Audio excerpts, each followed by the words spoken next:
साल 2022 बिहार के लिए काफी मायने रखता है। इस साल ने सियासत के नए नए रूपों को देखा, नए नए आयामों को देखा। बिहार में सत्ता को खिसकते हुए भी देखा। सत्ता के साथ कई विधायकों की विधायकी भी चली गई। सत्ता के लिए शंखनाद भी शुरू हुआ है तो संग्राम भी नई अंगड़ाई ले रहा है। और खास बात कि सत्ता परिवर्तन के सियासी खेल में सीएम तो फिर से नीतीश कुमार ही रह गए, लेकिन डेप्यूटी सीएम की कुर्सी बदल गई और इस कटाक्ष की गूंज विधानसभा में भी सुनाई पड़ी।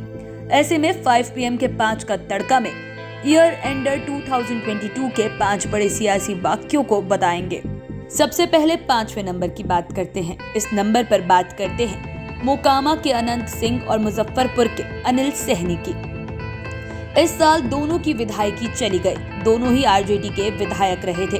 2020 में मोकामा विधानसभा क्षेत्र से अनंत सिंह तो कुढ़नी विधानसभा क्षेत्र से अनिल सहनी चुनाव जीतकर विधायक बने थे, लेकिन दोनों पर ही कोर्ट के डंडे चले थे।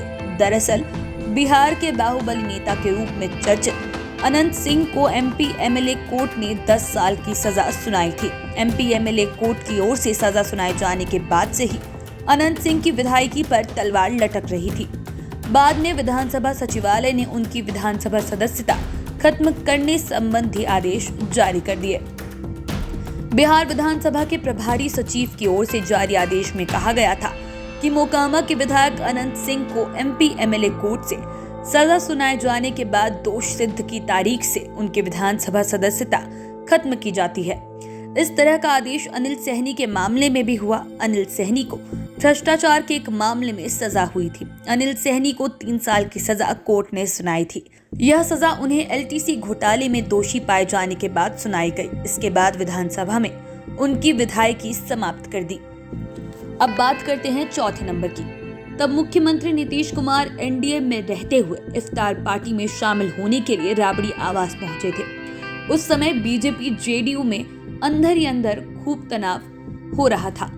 दोनों ही घटक दल के NDA में रहने के बाद भी बीजेपी JDU को कई मुद्दों पर घेरने से बाज नहीं आ रही थी। वहीं नीतीश कुमार की तब तेजस्वी यादव से नजदीकियां बढ़ने लगी थी। ऐसे में नीतीश कुमार का राबड़ी आवास पहुंच जाना उस समय बड़ा सियासी घटनाक्रम था। दरअसल हर साल की तरह 2022 में भी राबड़ी आवास में इफ्तार पार्टी का आयोजन किया गया था। यह आयोजन 22 अप्रैल को किया गया था और खास बात यह है कि 21 अप्रैल तक किसी को पता नहीं था कि नीतीश कुमार वहां शिरकत करेंगे।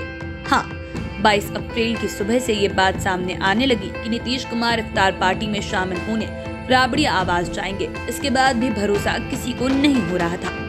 जब शाम में CM आवास की सिक्योरिटी वहां पहुंचने लगी, तब जाकर सब कंफर्म हुए। इसके बाद तो फिर सियासत की नई गाथा लिख दी गई। इस वाक्य को बिहार से लेकर दिल्ली तक के नेताओं ने देखा था। अब बात 3रे नंबर की। अब बात एक और सियासी वाक्य की। यह प्रसंग बीजेपी से जुड़ा है। लास्ट जुलाई में बीजेपी ने पटना में बड़ी रैली की थी। साथ ही बिहार के 200 विधानसभा क्षेत्रों को फोकस किया था। इसमें पूरे देश से बीजेपी के प्रतिनिधि शामिल हुए।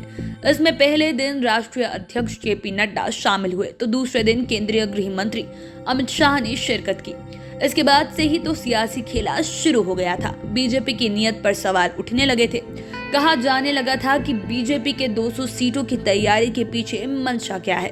इतना ही नहीं, बीजेपी के राष्ट्रीय अध्यक्ष JP नड्डा ने तो क्षेत्रीय पार्टी को लेकर बड़ा बयान दे दिया था। उन्होंने कहा था कि देश में सभी क्षेत्रीय पार्टियां समाप्त हो जाएंगी, देश में केवल भाजपा रह जाएगी। और यही बयान आगे चलकर भाजपा के लिए परेशानी का सबब बन गया। इसके बाद अमित शाह ने सीमांचल में भी बड़ी रैली की थी। अब बात 2रे नंबर की। इस नंबर पर बिहार में बड़े सियासी उलटफेर की कहानी है। दरअसल बिहार की राजनीति में 9 अगस्त को फिर से बड़ा उलटफेर हो गया था। बीजेपी से अलग होकर नीतीश कुमार ने RJD के संग मिलकर सरकार बनाने का ऐलान कर दिया था।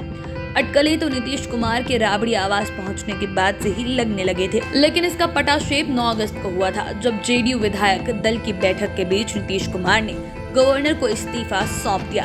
बीजेपी इस पूरे प्रकरण में ठगी हुई नजर आ रही थी, लेकिन उसके पास कोई विकल्प नहीं था। कहा जाता है कि जिस तरीके से JP नड्डा ने क्षेत्रीय पार्टी को लेकर बयान दिया था, उससे अंदर ही अंदर NDA में से लगने वाले जेडीयू को खिसकने का मौका मिल गया। बिहार एनडीए में शामिल दल जेडीयू और हम पार्टी नीतीश कुमार के नेतृत्व में महागठबंधन में शामिल हो गए। हालांकि गठबंधन से बाहर निकलने के बाद नीतीश कुमार ने मीडिया से तब कहा था कि बीजेपी ने हर समय जेडीयू को कमजोर करने की साजिश की और उन्हें काफी अपमानित किया है। ऐसे में अलग होने का निर्णय लेना ही था।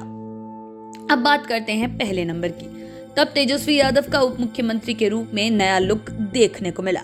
वे शहंशाह स्टाइल में जांच करने आधी रात में पटना के बड़े अस्पतालों में पहुंच गए। पहले यह बता दें कि ये शहंशाह स्टाइल क्या है। दरअसल 1988 में एक फिल्म आई थी शहंशाह। इसका एक गाना काफी पॉपुलर हुआ था। गाने के बोल थे, अंधेरी रातों में सुनसान राहों पर हर जुल्म मिटाने को एक मसीहा निकलता है जिसे लोग शहंशाह कहते हैं। इस स्टाइल में तेजस्वी यादव आधी रात में पीएमसीएच, एनएमसीएच समेत अन्य अस्पताल पहुंच गए। जिस तरीके से वो आधी रात में जांच करने के लिए पहुंचे, इसकी बिहार के लोगों ने जमकर प्रशंसा की।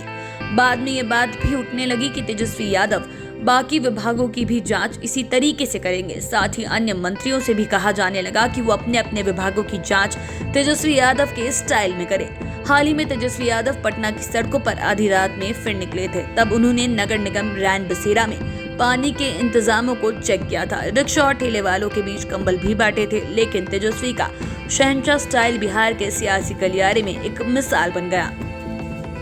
आप चैनल के साथ बने रहें। अगर इस वीडियो को फेसबुक पर देख रहे हैं तो पेज को लाइक करें, यूट्यूब पर देख रहे हैं तो चैनल को सब्सक्राइब करें। धन्यवाद।